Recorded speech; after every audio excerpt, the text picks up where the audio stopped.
Good morning, Chad Kids!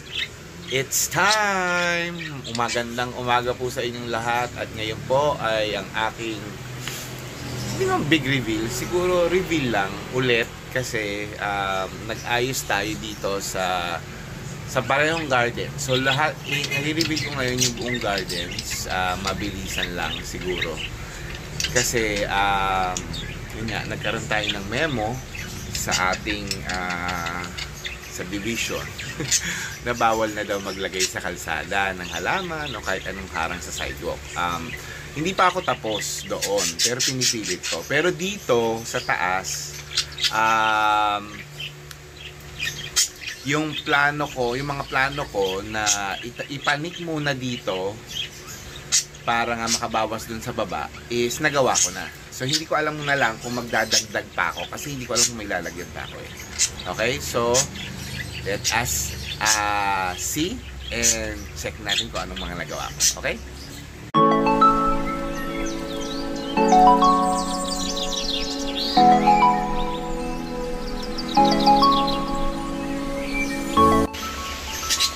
So, update lang muna. So, itong aking pinakamatandang pares. Ayan, nandun sila. Nanghitlog sila once. Nanghitlog sila, once ulit after nung makain ng daga lahat ng ibang itlog na. Pero ngayon, ayan. Tapos hindi tumuloy. Hindi ko alam kung bakit hindi nila tinuloy. Nagtampo, natakot, or whatever. Hindi ko alam. Tapos ito, ayan, bago yan. 3 pairs. Binili ko yung isang pare sa Cartimar. Yung 4 dito ko nakuha sa malapit sa marketplace ko lang nakita yan. Ayan. Okay, ang ating turtle, ayan pa rin. Lasog-lasog na yung halaman as expected. Madumi yung kanilang tubig lagi naman kasi dahil lupa nga. So ginagawan ko ngayon ng parang beach landing na puro bato lang para hindi kaagad nila nadadala yung lupa na ito doon sa tubig. But we will see kung kaya pa natin magawa kasi hindi pwedeng yung mga lupa kasi yun yung mga hinuhukay nila para mag-ano. Although hindi ko pa alam kung nangitlog na sila. Yan.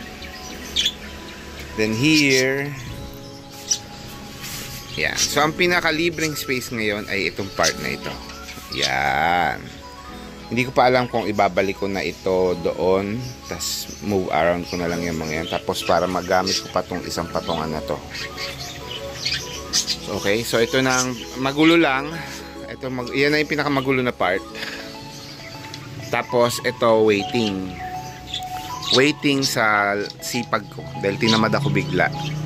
Yan na lang yung mga ayusin ko na mga succulents. Okay, so ito yung plano ko na paglagyan to ng mga sanse na small. Ayan, nalagay ko na pero meron pa rin akong space. May mga space pa rin. Pwede pa magdagdag. Yung mga big natin, yung sobrang tall and big, ayan, dyan sila sa sulok. Kasi ayan, as you can see, may sun naman. Okay. Ito yung bagsakan ng tubig, kaya nandyan yan. Pag galing dito sa bubong. Okay, so tas dito naman ito yung ating columnar area. So far so good. So may space pa dun sa likod, kita nyo. Yan, yun na lang pala isa pang hindi ko pa nagagawa. Iaakyat ko yung mga propa ko na sanse. Tapos dun ko sa plano ilagay. Yan, dyan. Kasyang kasya yun dyan. Siguro mga 6 o 8 pot yun eh. Okay. And then ito yung hanging. So, naiakyat ko na to ulit. Actually, meron pang eto, may isa pa. Ginawa ko na munang air drying section. Pero, ayan. Hindi ko pa alam kung ano pang... Kasi pwede ko pang lagyan yan sa likod eh. Na mga ganito, disabit. Kaso, baka hindi kayanin nung ano. So, tinitingnan. Inaano ko pa. Winaway ko pa. Ito, baka mabasa ulit. Pinatuyo ko lang kasi kahapon nung hinawakan ko to, itong parte na to na nangitim, basa-basa pa to. Ayun na naman, may basa na naman. So, dito na lang natin siya i-air dry.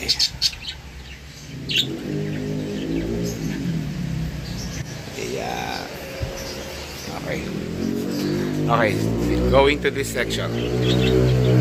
So, nalinis ko na yung part na yan. Actually, nalinis ko na yung part na yan. So far, so good tayo dyan. Nalinis at tapos naayos-ayos. Ang dami nating naisingit na bago dyan. Tapos, dito ngayon, itong section na to na dating succulent, naging aloe area. Aloe section. As ito, natanggal na natin yung mga patay at walang laman. Ito, umaasa pa kasi ako. Kaya hindi ko siya inaano. Yan si walking currant ko. Ay, ayun o. May ugat na. Yay! Tanim na natin. Ayun pa isa. May ugat din o. May ugat din yung isang dahon.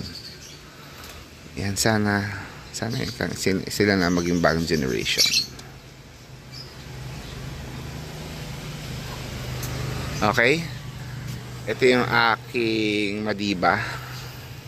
Buti nga nabuhay. Tumalaki na. Tapos yun si I forgot that name. The name of that.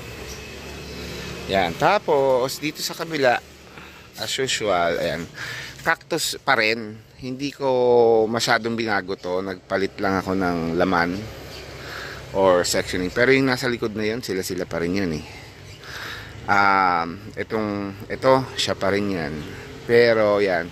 Ang nilalagay ko dito sa shelf na ito, sa mga shelf na ito, yung mga cactuses na hindi masyado mahilig sa tubig. Ayan o, dito pa. Ay, ito pala. Ito yung mga bagong dating natin. From the last episode na niripat natin, nilagay natin sila dyan. So, naaarawan, pero hindi mababasa agad-agad. Hindi mauulanan. Okay?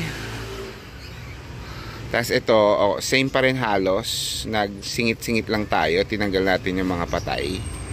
At nilagyan natin ng mga buhay. Ito rin, same here.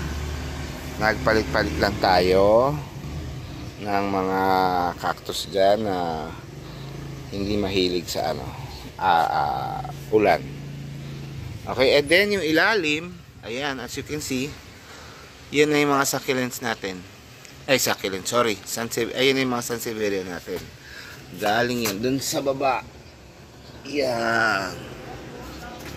Ayan pa. Ayun, hanggang doon sa dulo. Okay? And then, etong section na to, ayan. Ang naiba is there.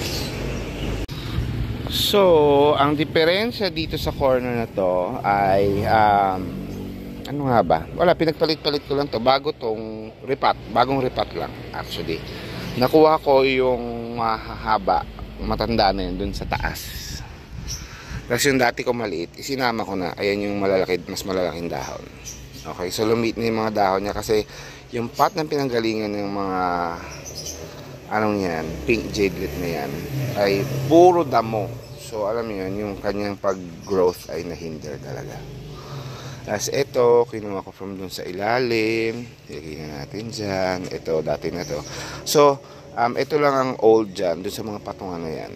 Tapos yung ibang nakapatong bago na. Tapos, itong ibabaw, ayan. So, tinanggal ko na yung ibang halaman. Dahil nakita nyo naman, nandun na yung sa hanging yung mga Mendozae. Yun yung kumain itong area na to eh. So, ayan, naiakyat ko na yung aking mga variegated gymno. Maraming namatay. Siguro mga 8 yata o 7. Yung nalusaw. Nung nandito sila. So, ayan. Ay, meron pa rin dumi doon, no? Hindi ko pa rin nakuha lahat kasi gabi ko nagwalis eh. Anyway, so ayan na sila. Natutuwa naman ako so far yung ating mga anong tawag dito, porcelain babies ay buhay. Ito baka itaas ko to. Ayan sila, buhay kahit na yung karamihan sa kanila ay nagko-corking. Okay, hindi ko pa lang din nalilinisan yan. And then dito, ayan, nilipat na natin si Fairy Castle dun sa part na yan kasi mahangin, maaraw. Hopefully, ayun, naku, nagsisimula na. Oh, ayun, nakikita niyan. Nagsisimula na ang scale. So, kailangan mabrushan na natin yan. Then, of course, ayan. Dito natin ito nilagay. Yung ating mga aloe din to eh. Ito. Aloe. Ay, agave ba to? Aloe. Tapos, ayan. Ito ngayon yung yung ating technically bago. Kasi ito, pinagsama-sama ko yung agave. At saka, nag-iisang dikya. Karamihan to agave na eh. Diba? So, ito yung dikya natin. Nakita nyo ba to? Ang bilis ng nilaki oh. Magkasabay yan. Ganyan lang kalaitan dati. Ito ang mabagal. Kaya siguro mahal. Ito oh. Ang laki na bilis. Ang bilis na. Tapos, hindi ko siya napansin na pareho pala siya nito. Nabili ko pa siya. Ay, may baby pa isa. So, nabili ko. Dapat pala puti yung binili natin na ganito. Tapos yung ganito na dilaw ang susunod natin bibilin. Yun ang target natin susunod. Tapos ito ang ating propa. Ito yung ating ano ang tawag dyan? Yan yung ghosty na ko dati. Yan. Nandito sa kawang to dati. So nung nilipat ko dyan, okay naman, buhay. Pero sobrang kumaunti. Okay, and then eto na tayo sa ating stair rack. So okay tayo so far. Ayan yung ating mga halaman dyan. Mukhang okay naman sila from the bagyo. Ayan, ito na yung ating Purple Delight. Medyo numipis ulit, pero at least buhay sila. Yung ating, hindi ko alam kung sino nga ito. Miloti ba to? Ito eh, alam ko Miloti ito eh. Sino nga ito? Nakalimutan ko yung pangalan. Yung silver spoon ko, hindi ko mahanap, nawala. Namatay yata. Hindi ko na napansin.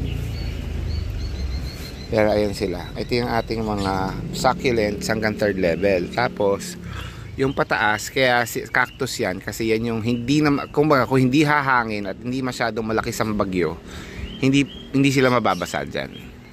Pero naaarawan kasi tutok ng araw dito. Ayan, sa kabilang side. Yan. Simula nung inakyat ko to dito. Ano to eh, ayan, pareho sila. Short spine, tawag dito, short spine golden barrel. Simula nung inakyat ko, ayan, nagka-corking. Pero buhay siya. Medyo nawala yung pagka-bright nung pagka-yellow niya. Ito rin, medyo nawala. Pagkarating nito, ang ganda rin to, bright na bright yellow to eh. Pero at least, ito rin, yung ating golden barrel na regular. So yun na napansin ko sa lowland, nawawala yung pagka-golden nila, hindi na masyadong golden. Pero, importante buhay. Yun nga, iniba ko yung mga soil mix niyan, yung mas mas mapamis na. As in, sinunod ko talaga yung 70%. 70% pamis para sa mga halaman na madaling malulusaw. So hopefully, I'm crossing our fingers na yun nga, ito yung isang bago. Matangkad kasi masyado kaya hindi ko dito nilagay. Ayun yung mga bago na Pero yan, ito lang ang bago na ilagay ko dito. Ay, tsaka ito pala. Nagkasya siya dyan eh. Okay, so naghahanap ako ng bruha. Ito bruha to. Bruha na yellow. Ito yung brown kasi. Bruha na yellow tsaka white. So kasi may space pa doon. 1, 2, 3, 4. So mga 4 na lang. Hindi ko lang alam pag bigla akong na naman na sa mga succulents. Pero so far sakto yung laman ng ating ating CNS Terrace Garden. Hindi siya crowded. Well, crowded pero hindi magulo. Alam mo yun, yung kahit paano maayos siya. So, dun ako masaya at ayan, 'di ba? Para hindi kasi syempre pagka nakikita mo ang isang bagay tapos magulo, parang nakaka-stress. So ito, na-relax ako. So meron ako, tapos nakikita ko yung spaces na pwede natin paglagyan just in case kung meron tayong extra. Okay? So baba tayo. Punta tayo naman sa baba para makita natin yung mga nagawa ko doon. So here's we will end our video. And I will see you on the next episode for our other garden. Bye, plant kids!